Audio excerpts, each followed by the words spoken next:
Il était une fois un roi fort riche en terre et en argent. Sa femme mourut. Il en fut d'inconsolable.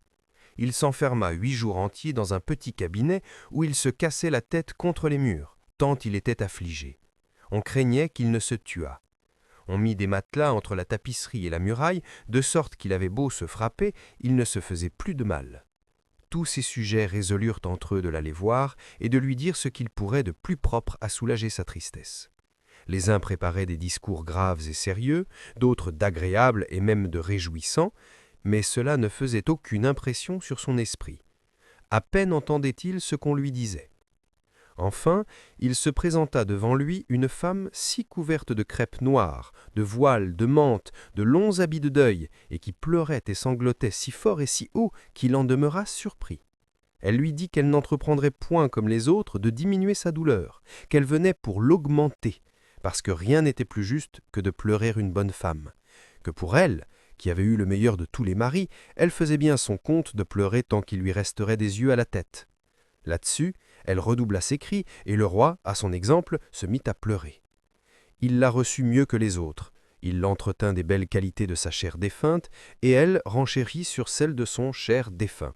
Ils causèrent tant et tant qu'ils ne savaient plus que dire sur leur douleur. Quand la fine veuve vit la matière presque épuisée, elle leva un peu ses voiles, et le roi affligé se récréa la vue à regarder cette pauvre affligée qui tournait et retournait, fort à propos, 2 grands yeux bleus, bordés de longues paupières noires. Son teint était assez fleuri. Le roi la considéra avec beaucoup d'attention. Peu à peu, il parla moins de sa femme, puis il n'en parla plus du tout.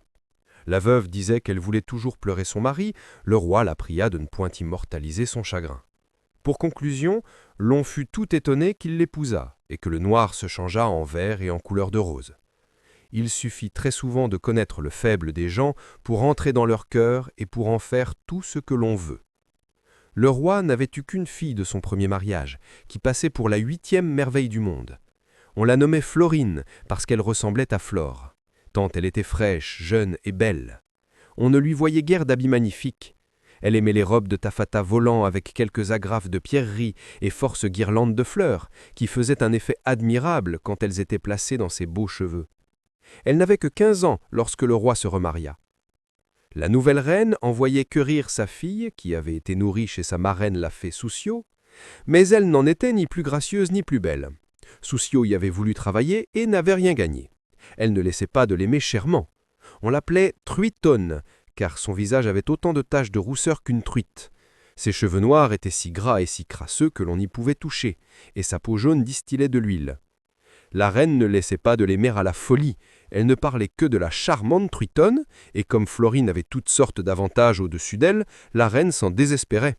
Elle cherchait tous les moyens possibles de la mettre mal auprès du roi. Il n'y avait point de jour que la reine et Truitonne ne fissent quelques pièces à Florine. La princesse, qui était douce et spirituelle, tâchait de se mettre au-dessus de ce mauvais procédé. Le roi dit un jour à la reine que Florine et Truitonne étaient assez grandes pour être mariées et que le premier prince qui viendrait à la cour, il fallait faire en sorte de lui en donner l'une des deux. « Je prétends que ma fille soit la première établie. Elle est plus âgée que la vôtre, et comme elle est 1000 fois plus aimable, il n'y a pas à balancer là-dessus. » Le roi, qui n'aimait point la dispute, lui dit qu'il le voulait bien et qu'il en laissait la maîtresse. Après quelque temps, l'on apprit que le roi charmant devait arriver. Jamais prince n'a porté plus loin la galanterie et la magnificence. Son esprit et sa personne n'avaient rien qui ne répondît à son nom. Quand la reine sut ces nouvelles, elle employa tous les brodeurs, tous les tailleurs et tous les ouvriers à faire des ajustements à Truitonne. Elle pria le roi que Florine n'eût rien de neuf, et ayant gagné ses femmes, elle lui fit voler tous ses habits, toutes ses coiffures et toutes ses pierreries le jour même que Charmant arriva, de sorte que lorsqu'elle se voulut parer, elle ne trouva pas un ruban. Elle vit bien d'où lui venait ce bon office. Elle envoya chez les marchands pour avoir des étoffes. Ils répondirent que la reine avait défendu qu'on lui en donnât. Elle demeura donc avec une petite robe fort crasseuse, et sa honte était si grande qu'elle se mit dans le coin de la salle lorsque le roi charmant arriva. La reine le reçut avec de grandes cérémonies.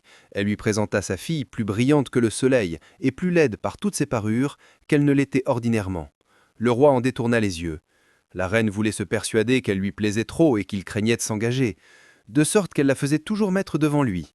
Il demanda s'il n'y avait pas encore une autre princesse appelée Florine. « Oui, dit Truitonne, en la montrant avec le doigt. « La voilà qui se cache, tant elle est malpropre en guenilles. » Mais Florine rougit et devint si belle, que le roi charmant demeura comme un homme ébloui. Il se leva promptement et fit une profonde révérence à la princesse. « Madame, lui dit-il, votre incomparable beauté vous part trop pour que vous ayez besoin d'aucun secours étranger. »« Seigneur, répliqua-t-elle, je vous avoue que je suis peu accoutumée à porter un habit aussi malpropre que l'est celui-ci, et vous m'auriez fait plaisir de ne vous pas apercevoir de moi. »« Il serait impossible, s'écria Charmant, qu'une si merveilleuse princesse pût être en quelque lieu, et que l'on eût des yeux pour d'autres que pour elle. »« Ah, dit la reine irritée, je passe bien mon temps à vous entendre. Croyez-moi, seigneur, Florine est déjà assez coquette, elle n'a pas besoin qu'on lui dise tant de galanterie. » Le roi charmant démêla aussitôt les motifs qui faisaient ainsi parler la reine. Mais comme il n'était pas de condition à se contraindre, il laissa paraître toute son admiration pour Florine et l'entretint 3 heures de suite. La reine au désespoir et Truitonne inconsolable de n'avoir pas la préférence sur la princesse firent de grandes plaintes au roi et l'obligèrent de consentir que, pendant le séjour du roi charmant, l'on enfermerait Florine dans une tour où il ne se verrait point. En effet, aussitôt qu'elle fut retournée dans sa chambre, 4 hommes masqués la portèrent au haut de la tour et l'y laissèrent dans la dernière désolation. Car elle vit bien que l'on n'en usait ainsi que pour l'empêcher de plaire au roi, qui lui plaisait déjà fort, et qu'elle l'aurait bien voulu pour époux. Comme il ne savait pas les violences que l'on venait de faire à la princesse, il attendait l'heure de la revoir avec 1000 impatiences. Il voulut parler d'elle à ceux que le roi avait mis auprès de lui pour lui faire plus d'honneur, mais, par l'ordre de la reine, ils lui en dirent tout le mal qu'ils purent. Qu'elle était coquette, inégale, de méchante humeur, qu'elle tourmentait ses amis et ses domestiques, qu'on ne pouvait être plus malpropre et qu'elle poussait si loin l'avarice qu'elle aimait mieux être habillée comme une petite bergère que d'acheter de riches étoffes de l'argent que lui donnait le roi son père. À tous ces détails, Charmant souffrait et se sentait des mouvements de colère qu'il avait bien de la peine à modérer. « Non, disait-il en lui-même, il est impossible que le ciel ait mis une âme si mal faite dans le chef-d'œuvre de la nature. Je conviens qu'elle n'était pas proprement mise quand je l'ai vue, mais la honte qu'elle en avait prouve assez qu'elle n'est point accoutumée à se voir ainsi. Quoi, elle serait mauvaise avec cet air de modestie et de douceur qui enchante. Ce n'est pas une chose qui tombe sous le sens. Il m'est bien plus aisé de croire que c'est la reine qui l'a décrit ainsi. L'on n'est pas belle-mère pour rien, et la princesse Truitonne est une si laide bête qu'il ne serait point extraordinaire qu'elle portât envie à la plus parfaite de toutes les créatures. » Pendant qu'il raisonnait là-dessus, les courtisans qui l'environnaient devinaient bien à son air qu'il ne lui avait pas fait plaisir de parler mal de Florine. Il y en eut un plus adroit que les autres qui, changeant de ton et de langage pour connaître les sentiments du prince, se mit à dire des merveilles de la princesse. À ces mots, il se réveilla comme d'un profond sommeil. Il entra dans la conversation, la joie se répandit sur son visage. « Amour, amour que l'on te cache difficilement, tu parais partout, sur les lèvres d'un amant, dans ses yeux, au son de sa voix. Lorsque l'on aime, le silence, la conversation, la joie ou la tristesse, tout parle de ce qu'on ressent. » La reine, impatiente de savoir si le roi charmant était bien touché, envoya querir ceux qu'elle avait mis dans sa confidence, et elle passa le reste de la nuit à les questionner. Tout ce qu'ils lui disaient ne servait qu'à confirmer l'opinion où elle était, que le roi aimait Florine. Mais que vous dirais-je de la mélancolie de cette pauvre princesse ? Elle était couchée par terre dans le donjon de cette terrible tour, où les hommes masqués l'avaient emportée. Je serais moins à plaindre, disait-elle, si l'on m'avait mise ici avant que j'eusse vu cet aimable roi, et l'idée que j'en conserve ne peut servir qu'à augmenter mes peines. Je ne dois pas douter que c'est pour m'empêcher de le voir davantage que la reine me traite si cruellement.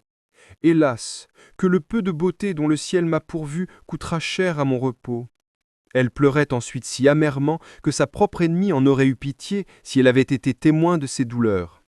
C'est ainsi que la nuit se passa. La reine, qui voulait engager le roi charmant par tous les témoignages qu'elle pourrait lui donner de son attention, lui envoya des habits d'une richesse et d'une magnificence sans pareille, faits à la mode du pays, et l'ordre des chevaliers d'amour qu'elle avait obligé le roi d'instituer le jour de leurs noces. C'était un cœur d'or émaillé de couleur de feu, entouré de plusieurs flèches et percé d'une, avec ces mots « Une seule me blesse ». La reine avait fait tailler pour Charmant un cœur d'un rubis gros comme un œuf d'autruche. Chaque flèche était d'un seul diamant, longue comme le doigt, et la chaîne où ce cœur tenait était faite de perles dont la plus petite pesait 1 livre. Enfin, depuis que le monde est monde, il n'avait rien paru de tel. Le roi, à cette vue, demeura si surpris qu'il fut quelque temps sans parler. On lui présenta en même temps un livre dont les feuilles étaient de velin, avec des miniatures admirables. La couverture d'or chargée de pierreries et les statuts de l'ordre des chevaliers d'amour y étaient écrits d'un style fort tendre et fort galant. L'on dit au roi que la princesse qu'il avait vue le priait d'être son chevalier et qu'elle lui envoyait ce présent. À ces mots, il osa se flatter que c'était celle qu'il aimait. « Quoi, la belle princesse Florine, s'écria-t-il, pense à moi d'une manière si généreuse et si engageante ? Seigneur, lui dit-on, vous vous méprenez au nom, nous venons de la part de l'aimable Truitonne. C'est Truitonne qui me veut pour son chevalier, dit le roi d'un air froid et sérieux. Je suis fâché de ne pouvoir accepter cet honneur, mais un souverain n'est pas assez maître de lui pour prendre les engagements qu'il voudrait. Je sais ceux d'un chevalier, je voudrais les remplir tous, et j'aime mieux ne pas recevoir la grâce qu'elle m'offre que m'en rendre indigne. Il remit aussitôt le cœur, la chaîne et le livre dans la même corbeille, puis il envoya tout chez la reine, qui pensa étouffée de rage, avec sa fille, de la manière méprisante dont le roi étranger avait reçu une faveur si particulière. Lorsqu'il put aller chez le roi et la reine, il se rendit dans leur appartement. Il espérait que Florine y serait. Il regardait de tous côtés pour la voir. Dès qu'il entendait entrer quelqu'un dans la chambre, il tournait la tête brusquement vers la porte. Il paraissait inquiet et chagrin. La malicieuse reine devinait assez ce qui se passait dans son âme, mais elle n'en faisait pas semblant. Elle ne lui parlait que de parties de plaisir, il lui répondait tout de travers. Enfin, il demanda où était la princesse Florine. « Seigneur, lui dit fièrement la reine, le roi, son père, a défendu qu'elle sorte de chez elle jusqu'à ce que ma fille soit mariée. » « Et quelle raison, répliqua le roi, peut-on avoir de tenir cette belle personne prisonnière ? » « Je l'ignore, dit la reine, et quand je le saurai, je pourrai me dispenser de vous le dire. » Le roi se sentait dans une colère inconcevable. Il regardait Tweeton de travers et songeait en lui-même que c'était à cause de ce petit monstre qu'on lui dérobait le plaisir de voir la princesse. Il quitta promptement la reine. Sa présence lui causait trop de peine. Quand il fut revenu dans sa chambre, il dit à un jeune prince qui l'avait accompagné et qu'il aimait fort, de donner tout ce qu'on voudrait au monde pour gagner quelqu'une des femmes de la princesse, afin qu'il pût lui parler un moment. Ce prince trouva aisément des dames du palais qui entrèrent dans la confidence. Il y en eut une qui l'assura que le soir même, Florine serait à une petite fenêtre basse qui répondait sur le jardin, et que par là, elle pourrait lui parler, pourvu qu'il prît de grandes précautions, afin qu'on ne le sût pas, car, ajouta-t-elle, le roi et la reine sont si sévères qu'ils me feraient mourir s'ils découvraient que j'eusse favorisé la passion de Charmant. Le prince, ravi d'avoir amené l'affaire jusque-là, lui promit tout ce qu'elle voulait et courut faire sa cour au roi en lui annonçant l'heure du rendez-vous. Mais la mauvaise confidente ne manqua pas d'aller avertir la reine de ce qui se passait et de prendre ses ordres. Aussitôt, elle pensa qu'il fallait envoyer sa fille à la petite fenêtre, elle l'instruisit bien, et Truiton ne manqua rien, quoiqu'elle fût naturellement une grande bête. La nuit était si noire qu'il aurait été impossible au roi de s'apercevoir de la tromperie qu'on lui faisait, quand bien il n'aurait pas été aussi prévenu qu'il l'était, de sorte qu'il s'approcha de la fenêtre avec des transports de joie inexprimables. Il dit à Truiton tout ce qu'il aurait dit à Florine pour la persuader de sa passion. Truiton, profitant de la conjoncture, lui dit qu'elle se trouvait la plus malheureuse personne du monde d'avoir une belle-mère si cruelle et qu'elle aurait toujours à souffrir jusqu'à ce que sa fille fût mariée. Le roi l'assura que, si elle le voulait pour son époux, il serait ravi de partager avec elle sa couronne et son cœur. Là-dessus, il tira sa bagne de son doigt, et la mettant à celui de Truiton, il ajouta que c'était un gage éternel de sa foi et qu'elle n'avait qu'à prendre l'heure pour partir en diligence. Truiton répondit le mieux qu'elle put à ses empressements. Il s'apercevait bien qu'elle ne disait rien qui vaille, et cela lui aurait fait de la peine s'il n'eût été persuadé que la crainte d'être surprise par la reine lui ôtait la liberté de son esprit. Il ne la quitta qu'à condition de revenir le lendemain à pareille heure, ce qu'elle lui promit de tout son cœur. La reine ayant su l'heureux succès de cette entrevue, elle s'en promit tout. En effet, le jour étant concerté, le roi vint la prendre dans une chaise volante, traînée par des grenouilles ailées. Un enchanteur de ses amis lui avait fait ce présent. La nuit était fort noire. Tweeton sortit mystérieusement par une petite porte, et le roi qui l'attendait la reçut entre ses bras, et lui jura 100 fois une fidélité éternelle. Mais comme il n'était pas d'humeur à voler longtemps dans sa chaise volante, sans épouser la princesse qu'il aimait, il lui demanda où elle voulait que les noces se fissent. Elle lui dit qu'elle avait pour marraine une fée qu'on nommait Soussio, qui était fort célèbre. Qu'elle était d'avis d'aller à son château. Quoique le roi ne sût pas le chemin, il n'eut qu'à dire à ces grosses grenouilles de lui conduire. Elles connaissaient la carte générale de l'univers, et en peu de temps, elles rendirent le roi et Truitonne chez Soussio. Le château était si bien éclairé qu'en arrivant, le roi aurait connu son erreur si la princesse ne s'était soigneusement couverte de son voile. Elle demanda sa marraine, elle lui parla en particulier et lui conta comme quoi elle avait attrapé Charmant et qu'elle la priait de l'apaiser. « Ah, ma fille, dit la fée, la chose ne sera pas facile. Il aime trop Florine. Je suis certaine qu'il va nous faire désespérer. » Cependant, le roi les attendait dans une salle dont les murs étaient de diamants si clairs et si nets qu'il vit au travers Soussio et Truitonne causer ensemble. Il croyait rêver. « Quoi ?» disait-il. « Ai-je été trahi? Les démons ont-ils apporté cet ennemi de notre repos? Vient-elle pour troubler mon mariage? Ma chère Florine n'apparaît point. Son père l'a peut-être suivie. » Il pensait mille choses qui commençaient à le désoler. Mais ce fut bien pis quand elles entrèrent dans la salle et que Soussio lui dit d'un ton absolu « Roi charmant, voici la princesse Truitonne à laquelle vous avez donné votre foi. Elle est ma filleule et je souhaite que vous l'épousiez tout à l'heure. »« Moi » s'écria-t-il. « Moi ? J'épouserai ce petit monstre ? Vous me croyez d'un naturel bien docile quand vous me faites de telles propositions. Sachez que je ne lui ai rien promis. Si elle dit autrement, elle en a... » « N'achevez pas, interrompit Soussio, et ne soyez jamais assez hardi pour me manquer de respect. »« Je consens, répliqua le roi, de vous respecter autant qu'une fée est respectable, pourvu que vous me rendiez ma princesse. »« Est-ce que je ne la suis pas, par jure ?» dit Truitonne, en lui montrant sa bague. « À qui as-tu donné cet anneau pour gage de ta foi? À qui as-tu parlé à la petite fenêtre, si ce n'est à moi ?»« Comment donc ?» reprit-il. « J'ai été déçu et trompé. Non, non, je n'en serai point la dupe. Allons, allons, mes grenouilles, je veux partir tout à l'heure. »« Oh, ce n'est pas une chose en votre pouvoir, si je n'y consens, dit Soussio. » Elle le toucha, et ses pieds s'attachèrent au parquet, comme si on les y avait cloués. « Quand vous me lapideriez, lui dit le roi, quand vous m'écorcheriez, je ne serai point à une autre qu'à Florine. J'y suis résolu, et vous pouvez après cela user de votre pouvoir à votre gré. » Soussio employa la douceur, les menaces, les promesses, les prières. Truitonne pleura, cria, gémit, se fâcha, s'apaisa. Le roi ne disait pas un mot, et les regardant toutes deux avec l'air du monde le plus indigné, il ne répondait rien à tout leur verbiage.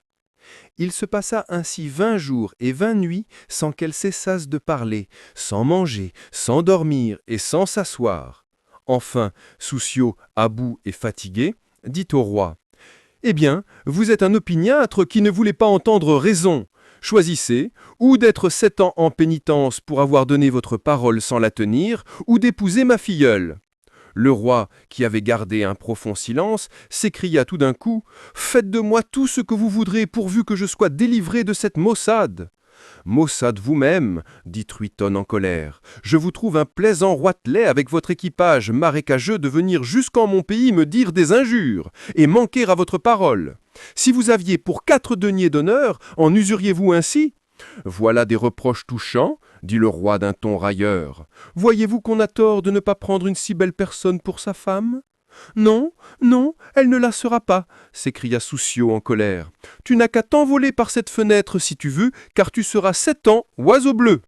En même temps, le roi change de figure. Ses bras se couvrent de plumes et forment des ailes, ses jambes et ses pieds deviennent noirs et menus, il lui croît des ongles crochus, son corps se rapetisse, il est tout garni de longues plumes fines et mêlées de bleu céleste, ses yeux s'arrondissent et brillent comme des soleils. Son nez n'est plus qu'un bec d'ivoire, il s'élève sur sa tête une aigrette blanche qui forme une couronne, il chante à ravir et parle de même. En cet état, il jette un cri douloureux de se voir ainsi métamorphosé et s'envole à tire-d'aile pour fuir le funeste palais de Soussio. Dans la mélancolie qui l'accable, il voltige de branche en branche et ne choisit que les arbres consacrés à l'amour ou à la tristesse. Tantôt sur les myrtes, tantôt sur les cyprès. Il chante des airs pitoyables où il déplore sa méchante fortune et celle de Florine. « En quel lieu ses ennemis l'ont-ils caché ?» disait-il. « Qu'est devenue cette belle victime? La barbarie de la reine la laisse-t-elle encore respirer? Où la chercherai-je? Suis-je condamné à passer 7 ans sans elle? Peut-être que, pendant ce temps, on la mariera et que je perdrai pour jamais l'espérance qui soutient ma vie. » Ces différentes pensées affligeaient l'oiseau bleu à tel point qu'il voulait se laisser mourir. D'un autre côté, la fée Souciot renvoya Truitonne à la reine, qui était bien inquiète comment les noces se seraient passées. Mais quand elle vit sa fille et qu'elle lui raconta tout ce qui venait d'arriver, elle se mit dans une colère terrible dont le contre-coup retomba sur la pauvre Florine. « Il faut, dit-elle, qu'elle se repente plus d'une fois d'avoir supplé Roi Charmant. » Elle monta dans la tour avec Truitonne, qu'elle avait parée de ses plus riches habits. Elle portait une couronne de diamants sur sa tête, et 3 filles des plus riches barons de l'État tenaient la queue de son manteau royal.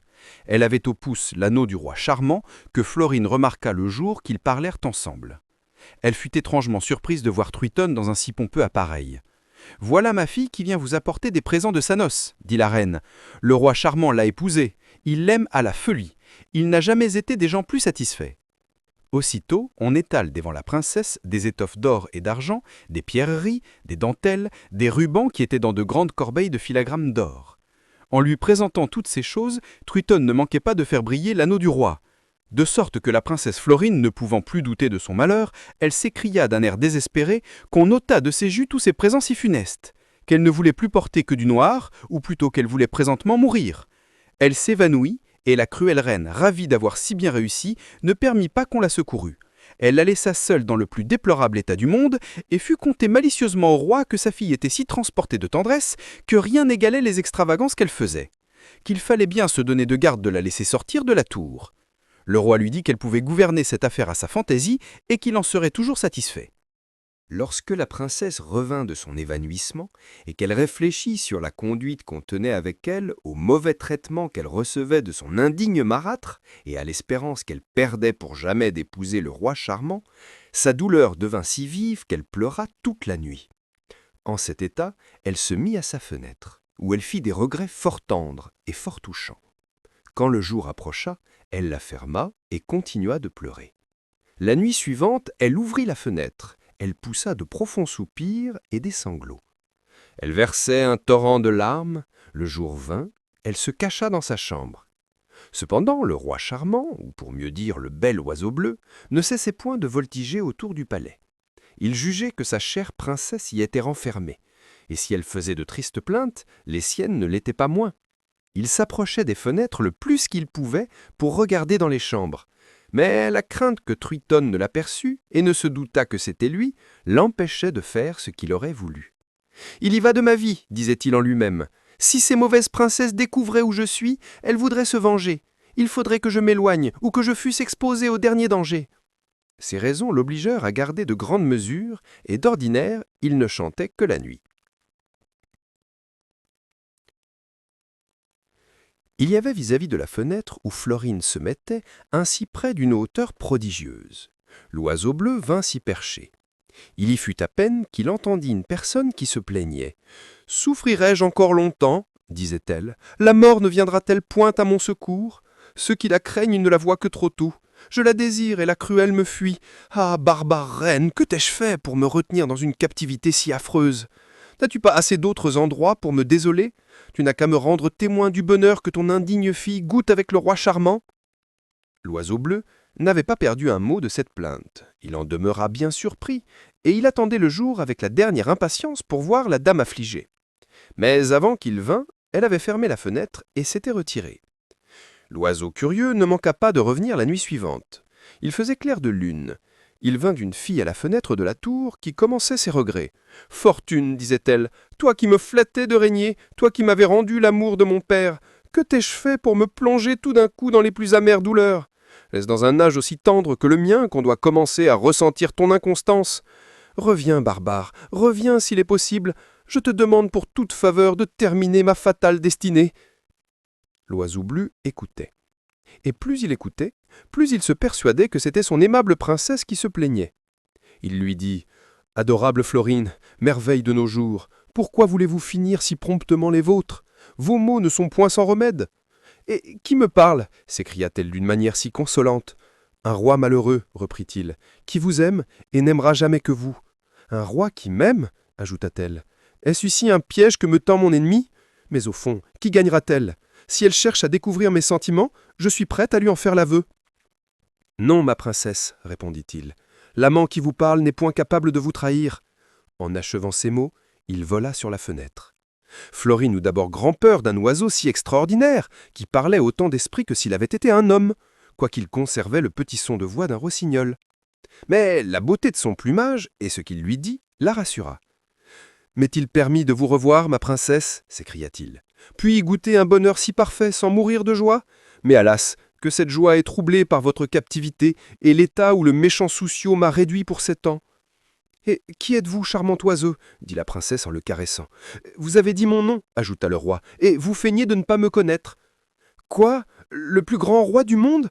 Quoi? Le roi charmant, dit la princesse, serait le petit oiseau que je tiens ?»« Hélas, belle Florine, il n'est trop vrai, reprit-il.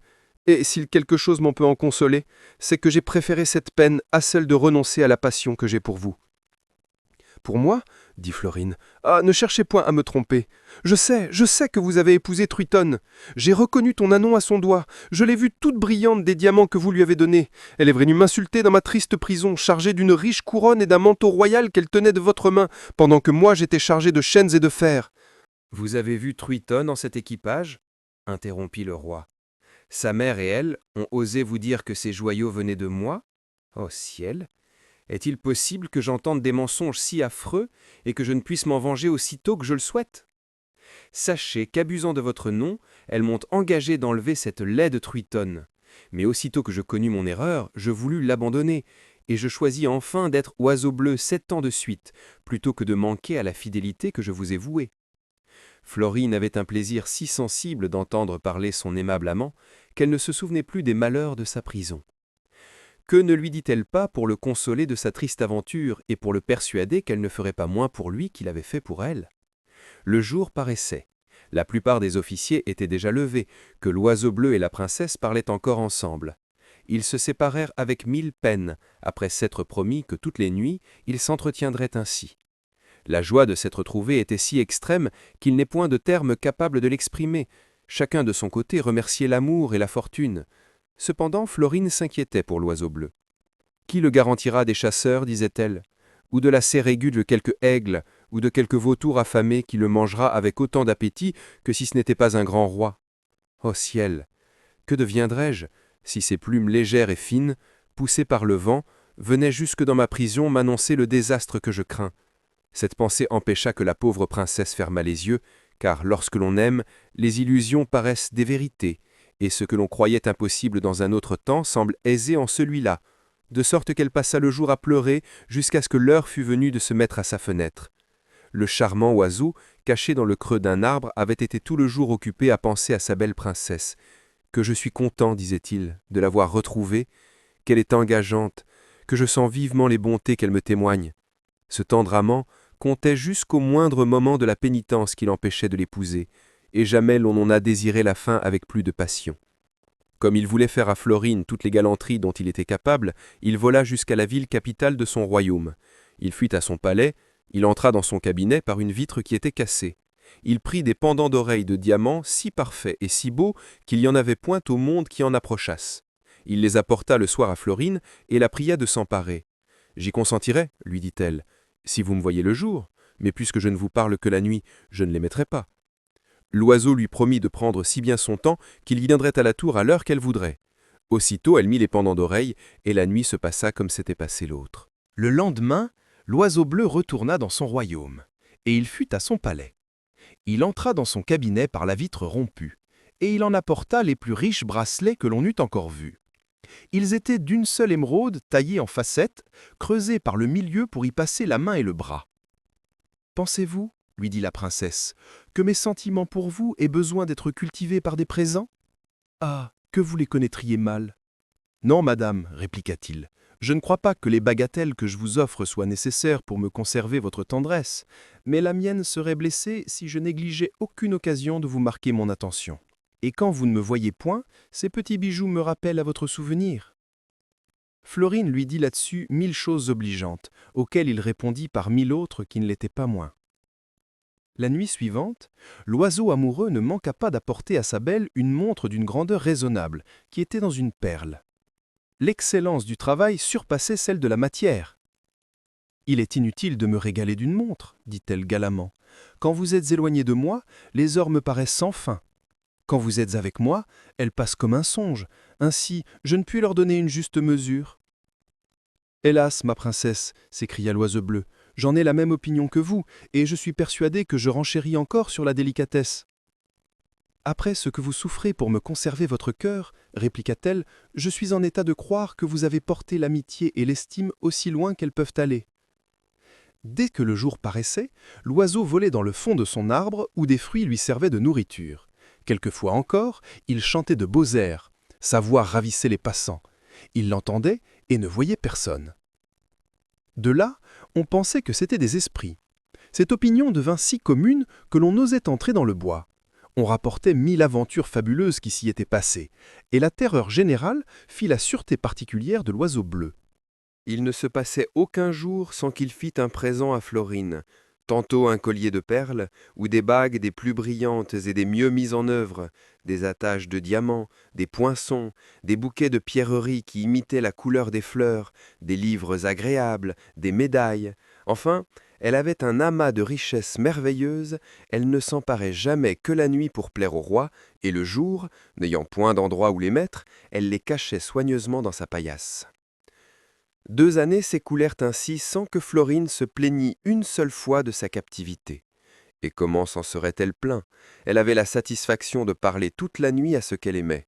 Il ne s'est jamais dit tant de jolies choses. Bien qu'elle ne vit personne, et que l'oiseau passât le jour dans le creux d'un arbre, ils avaient 1000 nouveautés à se raconter. La matière était inépuisable. Leur cœur et leur esprit fournissaient abondamment des sujets de conversation. Cependant, la malicieuse reine, qui la retenait si cruellement en prison, faisait d'inutiles efforts pour marier Truitonne. Elle envoyait des ambassadeurs la proposer à tous les princes dont elle connaissait le nom. Dès qu'ils arrivaient, on les congédiait brusquement. « S'il s'agissait de la princesse Florine, vous seriez reçus avec joie, leur disait-on. Mais pour Truitonne, elle peut rester vierge sans que personne s'y oppose. » À ces nouvelles, sa mère et elle s'emportaient de colère contre l'innocente princesse qu'elle persécutait. « Quoi, malgré sa captivité, cette arrogante nous traversera ?» disait-elle. « Quel moyen de lui pardonner les mauvais tours qu'elle nous fait? Il faut qu'elle ait des correspondances secrètes dans les pays étrangers. C'est tout au moins une criminelle d'État.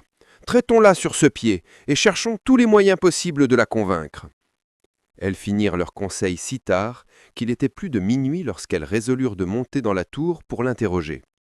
Elle était avec l'oiseau bleu à la fenêtre, parée de ses pierreries, coiffée de ses beaux cheveux, avec un soin qui n'est pas naturel aux personnes affligées. Sa chambre et son lit étaient jonchés de fleurs, et quelques pastilles d'Espagne qu'elle venait de brûler répandaient une odeur excellente. La reine écouta à la porte, elle crut entendre chanter un air à 2 parties, car Florine avait une voix presque céleste. En voici les paroles qui lui parurent tendres. « Que notre sort est déplorable, et que nous souffrons de tourments pour nous aimer trop constamment. Mais c'est en vain qu'on nous accable. Malgré nos cruels ennemis, nos cœurs seront toujours unis. » Quelques soupirs finirent leur petit concert. « Ah, ma Truitonne, nous sommes trahis !» s'écria la reine en ouvrant brusquement la porte et se jetant dans la chambre. Que devint Florine à cette vue? Elle poussa promptement sa petite fenêtre pour donner le temps à l'oiseau royal de s'envoler. Elle était bien plus occupée de sa conservation que de la sienne propre. Mais il ne se sentit pas la force de s'éloigner. Ses yeux perçants lui avaient découvert le péril où sa princesse était exposée. Il avait vu la reine et Truitonne. Quelle affliction de n'être pas en état de défendre sa maîtresse! Elles s'approchèrent d'elle comme des furies qui voulaient la dévorer. « L'on sait vos intrigues contre l'État !» s'écria la reine. « Ne pensez pas que votre rang vous sauve des châtiments que vous méritez. »« Et avec qui, madame ?» répliqua la princesse. « N'êtes-vous pas ma geôlière depuis 2 ans? Ai-je vu d'autres personnes que celles que vous m'avez envoyées ?»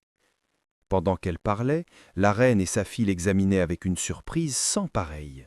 Son admirable beauté et son extraordinaire parure les éblouissaient. « Et d'où vous vient, dame ?» dit la reine, « ces pierreries qui brillent plus que le soleil. Nous ferez-vous à croire qu'il y en a des mines dans cette tour ?»« Je les y ai trouvées, » répliqua Florine. « C'est tout ce que j'en sais. » La reine la regardait attentivement pour pénétrer jusqu'au fond de son cœur ce qui s'y passait. Nous ne sommes pas vos dupes, dit-elle. Vous pensez nous en faire accroire. Mais princesse, nous savons ce que vous faites depuis le matin jusqu'au soir. On vous a donné tous ces bijoux dans la seule vue de vous obliger à vendre le royaume de votre père. Je serais fort en état de le livrer, répondit-elle avec un sourire dédaigneux. Une princesse infortunée, qui languit dans les fers depuis si longtemps, peut beaucoup dans un complot de cette nature. Et pour qui donc? Reprit la reine. Êtes-vous coiffée comme une petite coquette, votre chambre pleine d'odeurs, et votre personne si magnifique, qu'au milieu de la cour vous seriez moins parée? J'ai assez de loisirs, dit la princesse. Il n'est pas extraordinaire que j'en donne quelques moments à m'habiller. J'en passe tant d'autres à pleurer mes malheurs, que ceux-là ne sont pas à me reprocher. Allons, voyons, dit la reine, si cette innocente personne n'a point quelque traité fait avec les ennemis. Elle chercha elle-même partout, et venant à la paillasse qu'elle fit vider, elle y trouva une si grande quantité de diamants, de perles, de rubis, d'émeraudes et de topazes, qu'elle ne savait d'où cela venait. Elle avait résolu de mettre en quelque lieu des papiers pour perdre la princesse. Dans le temps qu'on n'y prenait pas garde, elle en cacha dans la cheminée, mais par bonheur l'oiseau bleu était perché au-dessus, qui voyait mieux qu'un lynx et qui écoutait tout. Il s'écria « Prends garde à toi, Florine, voilà ton ennemi qui veut te faire une trahison !» Cette voix si peu attendue épouvanta à tel point la reine qu'elle n'osa faire ce qu'elle avait médité. « Vous voyez, madame, dit la princesse, que les esprits qui volent en l'air me sont favorables. Je crois, dit la reine outrée de colère, que les démons s'intéressent pour vous, mais malgré eux, votre père saura se faire justice. » Plût au ciel, s'écria Florine, n'avoir à craindre que la fureur de mon père, mais la vôtre, madame, est plus terrible.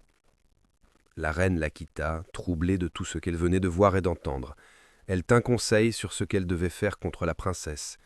On lui dit que si quelque fée ou quelque enchanteur la prenait sous leur protection, ce serait les irriter que de lui faire de nouvelles peines, et qu'il serait mieux d'essayer de découvrir son intrigue. La reine approuva cette pensée. Elle envoya coucher dans sa chambre une jeune fille qui contrefaisait l'innocente. Elle eut ordre de lui dire qu'on la mettait auprès d'elle pour la servir. Mais quelle apparence de donner dans un panneau si grossier! La princesse la regarda comme son espionne. On en peut ressentir une douleur plus violente. « Quoi, je ne parlerai plus à cet oiseau qui m'est si cher, disait-elle. Il m'aidait à supporter mes malheurs, je soulageais les siens, notre tendresse nous suffisait. Que va-t-il faire? Que ferais-je moi-même » En pensant à toutes ces choses, elle versait des ruisseaux de larmes. Elle n'osait plus se mettre à la petite fenêtre, quoiqu'elle l'entendît voltiger autour d'elle. Elle mourait d'envie de lui ouvrir, mais elle craignait d'exposer la vie de ce cher amant. Elle passa un mois entier sans paraître. L'oiseau bleu se désespérait. Quelle plainte ne faisait-il pas? Comment vivre sans voir sa princesse? Il n'avait jamais mieux ressenti les maux de l'absence et ceux de sa métamorphose. Il cherchait inutilement des remèdes à l'un et à l'autre. Après s'être creusé la tête, il ne trouvait rien qui le soulageât. L'espionne de la princesse, qui veillait jour et nuit depuis un mois, se sentit si accablée de sommeil qu'enfin elle s'endormit profondément. Florine s'en aperçut, elle ouvrit sa petite fenêtre et dit « Oiseau bleu, couleur du temps, vole à moi promptement !» Ce sont là ses propres paroles auxquelles on n'a voulu rien changer. L'oiseau les entendit si bien qu'il vint promptement sur la fenêtre. Quelle joie de se revoir, qu'ils avaient de choses à se dire. Les amitiés et les protestations de fidélité se renouvelèrent 1000 et 1000 fois. La princesse n'ayant pu s'empêcher de répandre des larmes, son amant s'attendrit beaucoup et la consola de son mieux. Enfin, l'heure de se quitter étant venue, sans que la geôlière se fût réveillée, ils se dirent l'adieu du monde le plus touchant. Le lendemain encore, l'espionne s'endormit. La princesse diligemment se mit à la fenêtre, puis elle dit comme la première fois « Oiseau bleu, couleur du temps, vole à moi promptement !» Aussitôt l'oiseau vint, et la nuit se passa comme l'autre, sans bruit et sans éclat, dont nos amants étaient ravis. Ils se flattaient que la surveillante prendrait tant de plaisir à dormir qu'elle en ferait autant toutes les nuits. Effectivement, la troisième se passa encore très heureusement. Mais pour celle qui suivit, la dormeuse ayant entendu quelque bruit, elle écouta sans faire semblant de rien, puis elle regarda de son mieux et vit au clair de la lune le plus bel oiseau de l'univers qui parlait à la princesse, qui la caressait avec sa patte, qui la becquetait doucement. Enfin, elle entendit plusieurs choses de leur conversation et demeura très étonnée, car l'oiseau parlait comme un amant et la belle Florine lui répondait avec tendresse. Le jour parut, ils se dirent adieu, et comme s'ils eussent eu un pressentiment de leur prochaine disgrâce, ils se quittèrent avec une peine extrême. La princesse se jeta sur son lit toute baignée de ses larmes, et le roi retourna dans le creux de son arbre.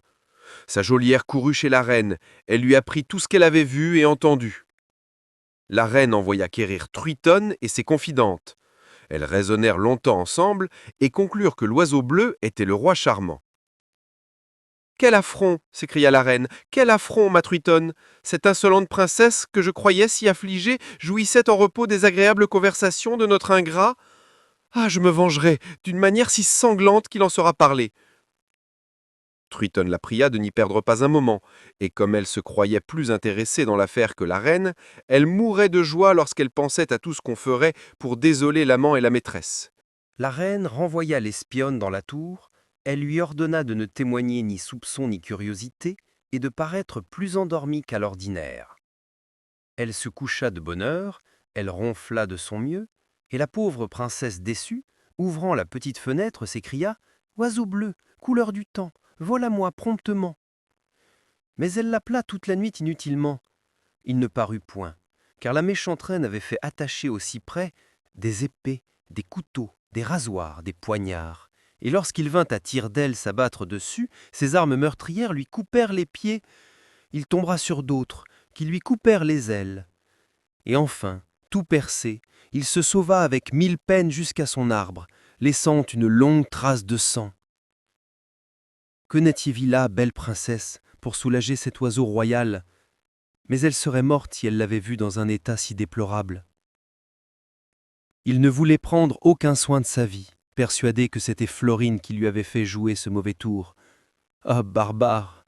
disait-il douloureusement, « est-ce ainsi que tu paies la passion la plus pure et la plus tendre qui sera jamais? Si tu voulais ma mort, que ne me la demandais-tu toi-même? Elle m'aurait été chère de ta main. Je venais te trouver avec tant d'amour et de confiance. Je souffrais pour toi, et je souffrais sans me plaindre. Quoi? Tu m'as sacrifié à la plus cruelle des femmes. Elle était notre ennemie commune. Tu viens de faire ta paix à mes dépens? C'est toi, Florine, c'est toi qui me poignardes.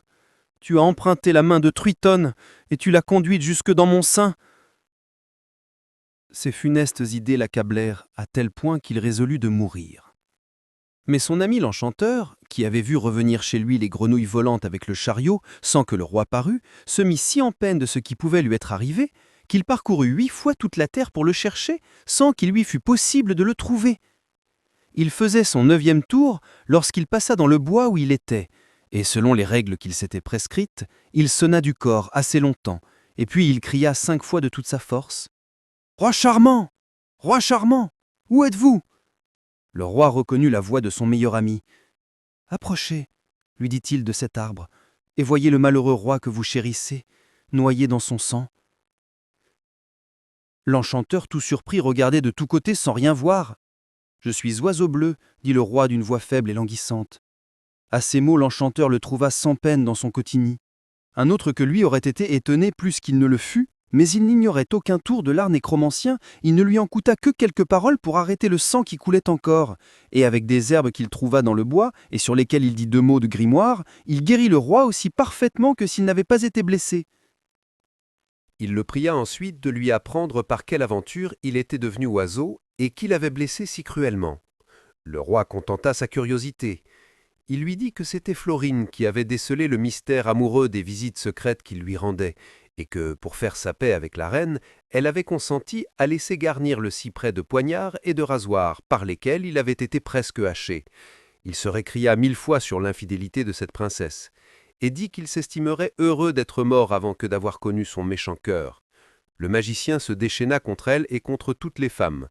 Il conseilla au roi de l'oublier. « Quel malheur serait le vôtre, lui dit-il, si vous étiez capable d'aimer plus longtemps cette ingrate. Après ce qu'elle vient de vous faire, l'on en doit tout craindre. » L'oiseau bleu n'en put demeurer d'accord. Il aimait encore trop Florine, et l'enchanteur, qui connut ses sentiments, malgré le soin qu'il prenait de les cacher, lui dit d'une manière agréable. « Accablé d'un cruel malheur, en vain l'on parle et l'on raisonne. On n'écoute que sa douleur, et point les conseils qu'on nous donne. Il faut laisser faire le temps. Chaque chose a son point de vue, et quand l'heure n'est pas venue, on se tourmente vainement. » Le royal oiseau en convint, et pria son ami de le porter chez lui et de le mettre dans une cage où il fut à couvert de la patte du chat et de toute arme meurtrière. « Mais, lui dit Enchanteur, Resterez-vous encore 5 ans dans un état si déplorable et si peu convenable à vos affaires et à votre dignité? Car, enfin, vous avez des ennemis qui soutiennent que vous êtes mort. Ils veulent envahir votre royaume. Je crains bien que vous ne l'ayez perdu avant d'avoir recouvré votre première forme. Ne pourrais-je pas, répliqua-t-il, aller dans mon palais et gouverner tout comme je faisais ordinairement? Oh, s'écria son ami, la chose est difficile. Tel qui veut obéir à un homme ne veut pas obéir à un perroquet. Tel vous craint étant roi, étant environné de grandeur et de faste, qui vous arrachera toutes les plumes, vous voyant un petit oiseau. Ah, faiblesse humaine, brillante extérieure, s'écria le roi. Encore que tu ne signifies rien pour le mérite et pour la vertu, tu ne laisses pas d'avoir des endroits décevants dont on ne saurait presque se défendre. Eh bien, continua-t-il, soyons philosophes, méprisons ce que nous ne pouvons obtenir, notre parti ne sera point le plus mauvais. Je ne me rends pas si tôt, dit le magicien. J'espère de trouver quelques bons expédients. Florine, la triste Florine, désespérée de ne plus voir le roi, passait les jours et les nuits à sa fenêtre, répétant sans cesse « Oiseau bleu, couleur du temps, vole à moi promptement ». La présence de son espionne ne l'en empêchait point. Son désespoir était tel qu'elle ne ménageait plus rien. « Qu'êtes-vous devenu, roi charmant » s'écriait-elle. « Nos communs ennemis vous ont-ils fait ressentir les cruels effets de leur rage? Avez-vous été sacrifié à leur fureur? Hélas, hélas, n'êtes-vous plus? Ne dois-je plus vous voir? Ou, fatigué de mes malheurs, m'avez-vous abandonné à la dureté de mon sort ?» Que de larmes, que de sanglots suivaient ces tendres plaintes. Que les heures étaient devenues longues par l'absence d'un amant si aimable et si cher. La princesse abattue, malade, maigre et changée, pouvait à peine se soutenir. Elle était persuadée que tout ce qu'il y a de plus funeste était arrivé au roi. La reine et Truitonne triomphaient. La vengeance leur faisait plus de plaisir que l'offense ne leur avait fait de peine. Et au fond, de quelle offense s'agissait-il? Le roi charmant n'avait pas voulu épouser un petit monstre qu'il avait mille sujets de haïr. Cependant, le père de Florine, qui devenait vieux, tomba malade et mourut. La fortune de la méchante reine et de sa fille changea de face. Elles étaient regardées comme des favorites qui avaient abusé de leur faveur. Le peuple mutiné courut au palais demander la princesse Florine, la reconnaissant pour souveraine. La reine irritée voulut traiter l'affaire avec hauteur. Elle parut sur un balcon et menaça les mutins. En même temps, la sédition devint générale. On enfonça les portes de son appartement, on le pilla et on l'assomma à coups de pierre. Truitonne s'enfuit chez sa marraine la fée Souciot. Elle ne courait pas moins de danger que sa mère. Les grands du royaume s'assemblèrent promptement et montèrent à la tour, où la princesse était fort malade. Elle ignorait la mort de son père et le supplice de son ennemi. Quand elle entendit tant de bruit, elle ne douta pas qu'on ne vînt la prendre pour la faire mourir. Elle n'en fut point effrayée. La vie lui était odieuse depuis qu'elle avait perdu l'oiseau bleu. Mais ses sujets, s'étant jetés à ses pieds, lui apprirent le changement qui venait d'arriver à sa fortune. Elle n'en fut point émue. Ils la portèrent dans son palais et la couronnèrent. Les soins infinis que l'on prit de sa santé et l'envie qu'elle avait d'aller chercher l'oiseau bleu contribuèrent beaucoup à la rétablir et lui donnèrent bientôt assez de force pour nommer un conseil afin d'avoir soin de son royaume en son absence. Ensuite, elle se munit d'une grande quantité de pierreries et partit une nuit toute seule sans que personne sût où elle allait. L'enchanteur, qui prenait soin des affaires du roi charmant, n'ayant pas assez de pouvoir pour détruire ce que Souciot avait fait, s'avisa de l'aller trouver et de lui proposer quelque accommodement en faveur duquel elle rendrait au roi sa figure naturelle. Il prit les grenouilles et vola chez la fée, qui causait dans ce moment avec Truitonne. D'un enchanteur à une fée, il n'y a que la main. Ils se connaissaient depuis 500 ou 600 ans, et dans cet espace de temps, ils avaient été 1000 fois bien et mal ensemble. Elle le reçut très agréablement. « Que veut mon compère ?» lui dit-elle. « C'est ainsi qu'ils se nomment tous.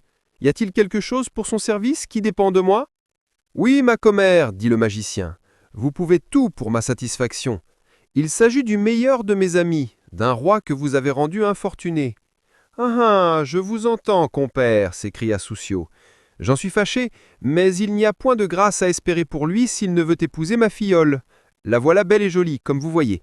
Qu'il se consulte. » L'enchanteur pensa demeurer muet tant il la trouva laide.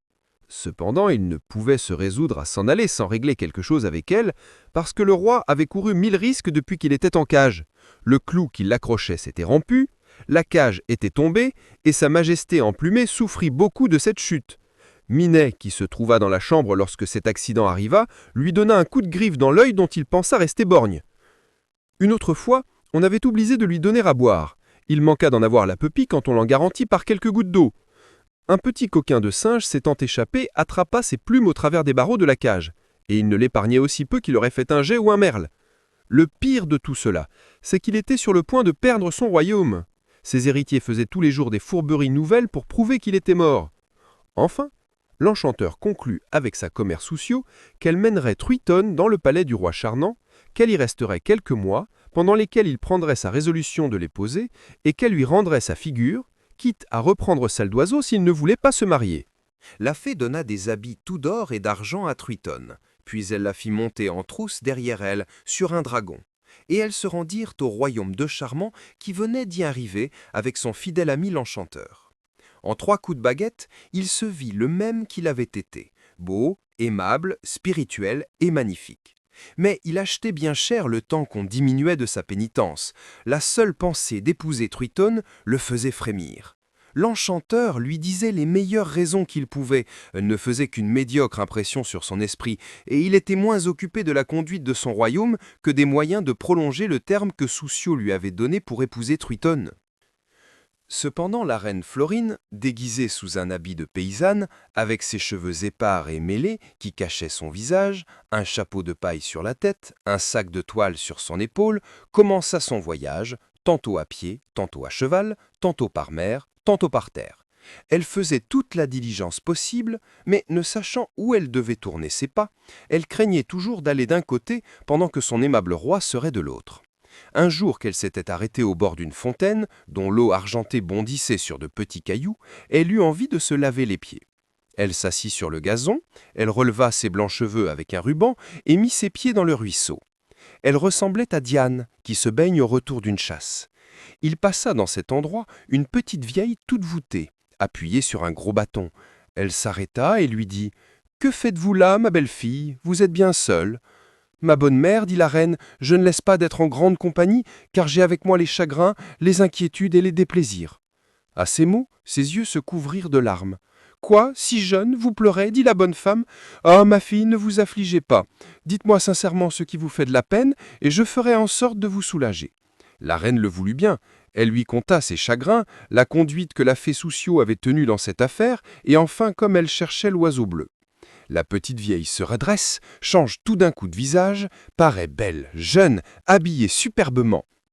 Et regardant la reine avec un sourire gracieux, « Incomparable Florine, lui dit-elle, le roi que vous cherchez n'est plus oiseau. Ma sœur Souciot lui a rendu sa première figure. Il est dans son royaume. Ne vous affligez point. Vous y arriverez et vous viendrez à bout de votre dessein.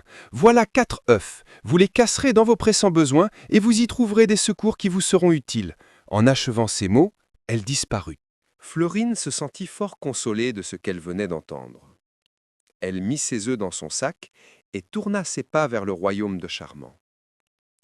Après avoir marché 8 jours et 8 nuits sans s'arrêter, elle arrive au pied d'une montagne prodigieuse par sa hauteur, toute d'ivoire et si droite que l'on y pouvait mettre les pieds sans tomber.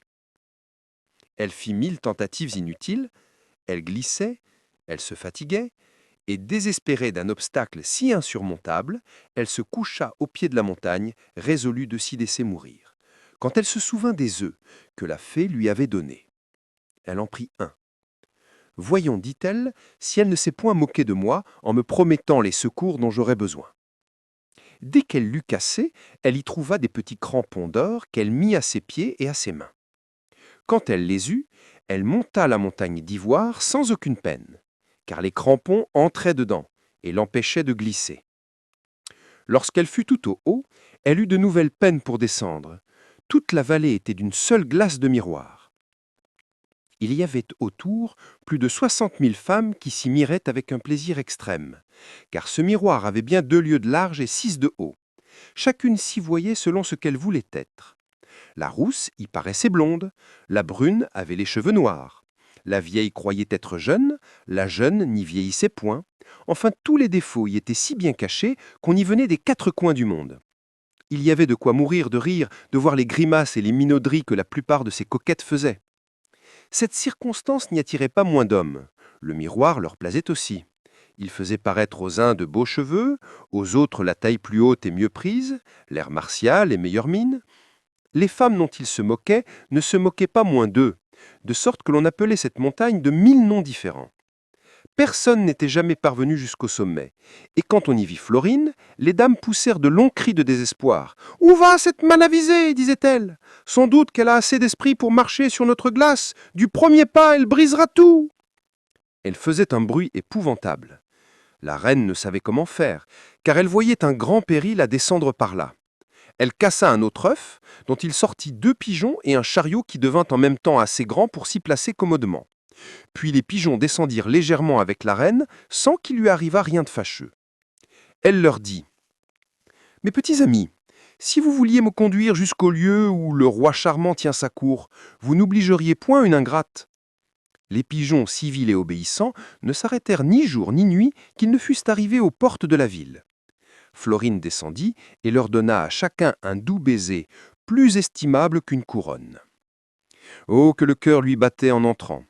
Elle se barbouilla le visage pour n'être point connue. Elle demanda aux passants où elle pouvait voir le roi. Quelques-uns se prirent à rire. « Voir le roi » lui dirent-ils. « Et que lui veux-tu, mamie Souillon?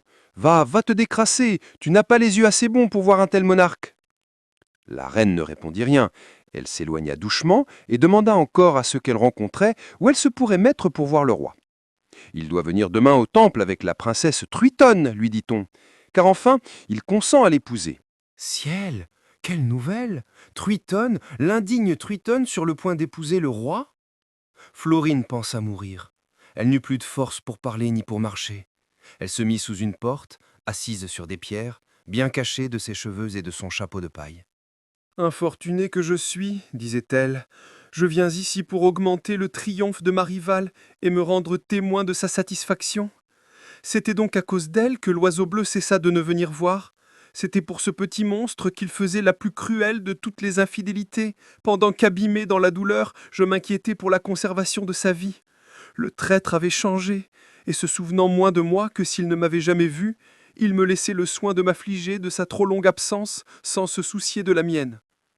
Quand on a beaucoup de chagrin, il est rare d'avoir bon appétit. La reine chercha où se loger et se coucha sans souper. Elle se leva avec le jour, elle courut au temple. Elle n'y entra qu'après avoir essuyé 1000 rebuffades des gardes et des soldats. Elle vit le trône du roi et celui de Truitonne, qu'on regardait déjà comme la reine. Quelle douleur pour une personne aussi tendre et aussi délicate que Florine. Elle s'approcha du trône de sa rivale, elle se tint debout, appuyée contre un pilier de marbre. Le roi vint le premier, plus beau et plus aimable qu'il eût été de sa vie. Truitonne parut ensuite, richement vêtue, et si laide qu'elle en faisait peur. Elle regarda la reine en fronçant le sourcil. « Qui es-tu, lui dit-elle, pour oser t'approcher de mon excellente figure et si près de mon trône d'or ?»« Je me nomme Missouillon, répondit-elle. Je viens de loin pour vous vendre des raretés. » Elle fouilla aussitôt dans son sac de toile, elle en tira les bracelets d'émeraude que le roi charmant lui avait donnés. « Oh, dit Truitonne, voilà de jolies verreries. En veux-tu une pièce de 5 sous ? » « Montrez-les, madame, aux connaisseurs, dit la reine, et puis nous ferons notre marché. » Truitonne, qui aimait le roi le plus tendrement qu'une telle bête n'en était capable, étant ravie de trouver des occasions de lui parler, s'avança jusqu'à son trône et lui montra les bracelets, le priant de lui en dire son sentiment. À la vue de ces bracelets, il se souvint de ceux qu'il avait donnés à Florine. Il pâlit, il soupira, et fut longtemps sans répondre. Enfin, craignant qu'on ne s'aperçût de l'état où ses différentes pensées le réduisaient, il se fit un effort et lui répliqua. « Ces bracelets valent, je crois, autant que mon royaume. Je pensais qu'il n'y en avait qu'une paire au monde, mais en voilà de semblables. » Truitonne se plaça sur son trône, où elle avait moins bonne mine qu'une huître à l'écaille. Elle demanda à la reine combien, sans surfaire, elle voulait de ces bracelets. « Vous auriez trop de peine à me les payer, madame, dit-elle. Il vaut mieux vous proposer un autre marché. Si vous me voulez procurer de coucher une nuit dans le cabinet des échos, qui est au palais du roi, je vous donnerai mes émeraudes. »« Je le veux bien, Missouillon, dit Truitonne, en riant comme une perdue et montrant des dents plus longues que les défenses d'un sanglier. Le roi ne s'informa point d'où venaient ces bracelets, moins par indifférence pour celle qui les présentait, bien qu'elle ne fût guère propre à faire naître la curiosité, que par un éloignement invincible qu'il sentait pour Triton. Or, il est à propos qu'on sache que pendant qu'il était oiseau bleu, il avait conté à la princesse qu'il y avait sous son appartement un cabinet, qu'on appelait le cabinet des échos, qui était si ingénieusement fait que tout ce qui s'y disait fort bas était entendu du roi lorsqu'il était couché dans sa chambre. Et comme Florine voulait lui reprocher son infidélité, elle n'en avait point imaginé de meilleur moyen. On la mena dans le cabinet par ordre de Triton. Elle commença ses plaintes et ses regrets. « Le malheur dont je voulais douter n'est que trop certain, cruel oiseau bleu, dit-elle. Tu m'as oublié, tu aimes mon indigne rival.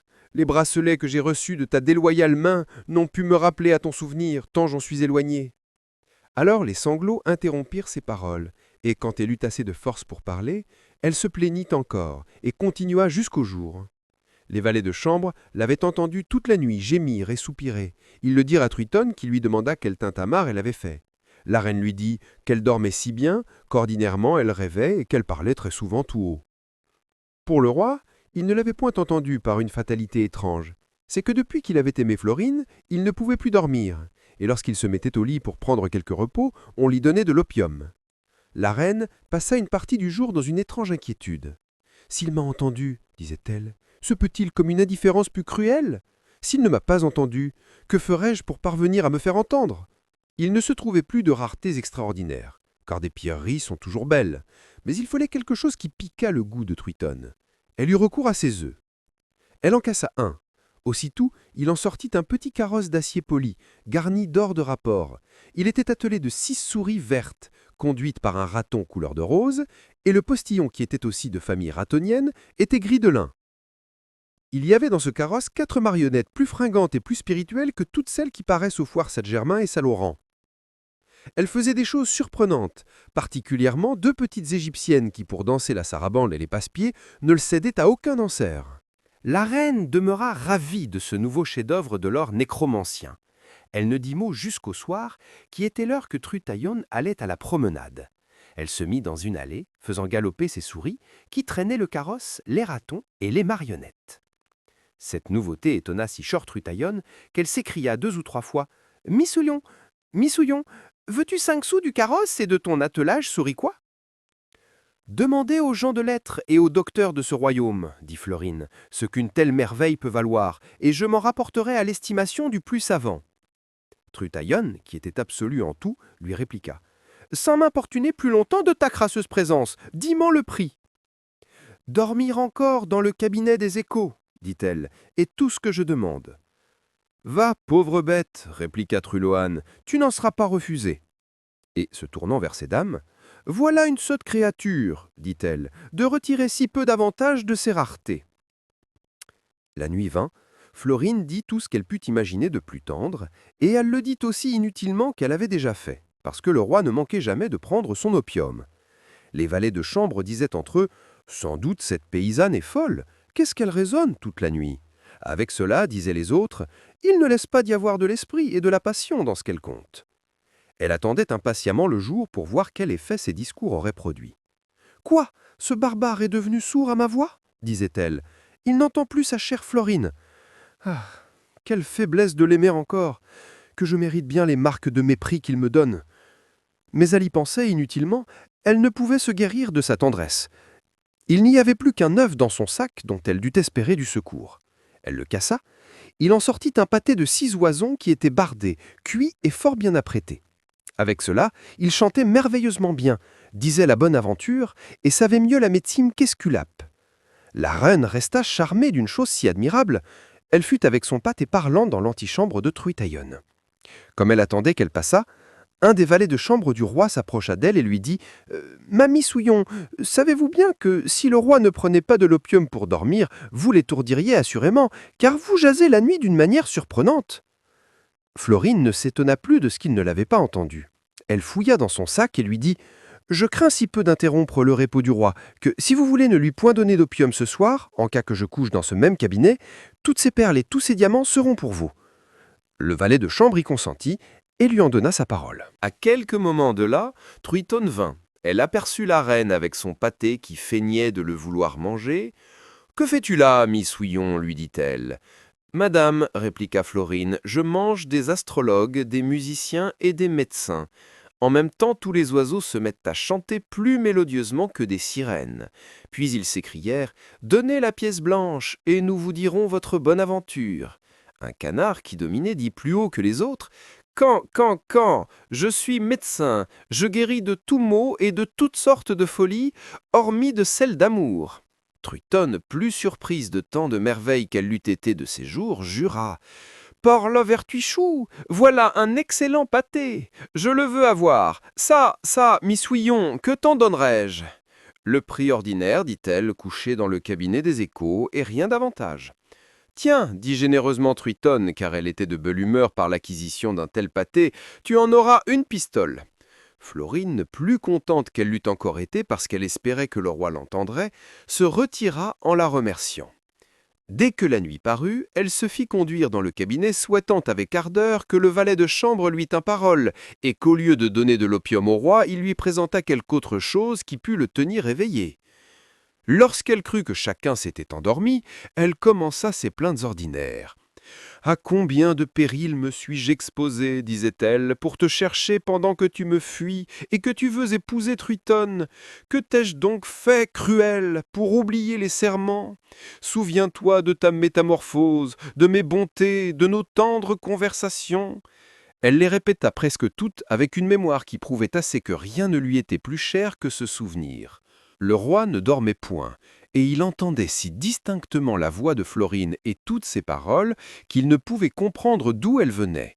Mais son cœur, pénétré de tendresse, lui rappela si vivement l'idée de son incomparable princesse qu'il sentit sa séparation avec la même douleur qu'au moment où les couteaux l'avaient blessé sur le cyprès.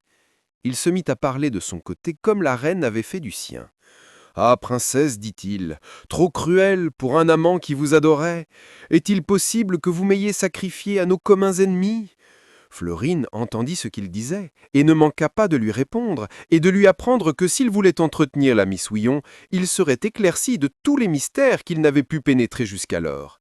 À ces mots, le roi impatient appela un de ses valets de chambre et lui demanda s'il ne pouvait point trouver Missouillon et la mener. Le valet de chambre répliqua que rien n'était plus aisé parce qu'elle couchait dans le cabinet des échos. Le roi ne savait qu'imaginer quel moyen de croire qu'une si grande reine que Florine fût déguisée en Souillon, et quel moyen de croire que Missouillon eût la voix de la reine et sût des secrets si particuliers, à moins que ce ne fût elle-même. Dans cette incertitude, il se leva, et s'habillant avec précipitation, il descendit par un degré dérobé dans le cabinet des échos, dont la reine avait ôté la clé. Mais le roi en avait une qui ouvrait toutes les portes du palais. Il la trouva avec une légère robe de taffetas blanc qu'elle portait sous ses vilains habits, ses beaux cheveux couvraient ses épaules. Elle était couchée sur un lit de repos, et une lampe un peu éloignée ne rendait qu'une lumière sombre. Le roi entra tout d'un coup, et son amour l'emportant sur son ressentiment, dès qu'il la reconnut, il vint se jeter à ses pieds. Il mouilla ses mains de ses larmes, et pensa mourir de joie, de douleur et de 1000 pensées différentes qui lui passèrent en même temps dans l'esprit. La reine ne demeura pas moins troublée. Son cœur se serra, elle pouvait à peine soupirer. Elle regardait fixement le roi sans lui rien dire, et quand elle eut la force de lui parler, elle n'eut pas celle de lui faire des reproches. Le plaisir de le revoir lui fit oublier pour quelque temps les sujets de plainte qu'elle croyait avoir. Enfin, ils s'éclaircirent, ils se justifièrent, leur tendresse se réveilla, et tout ce qui les embarrassait, c'était la fée Souciot. Mais dans ce moment, l'enchanteur qui aimait le roi arriva avec une fée fameuse. C'était justement celle qui donna les 4 œufs à Florine.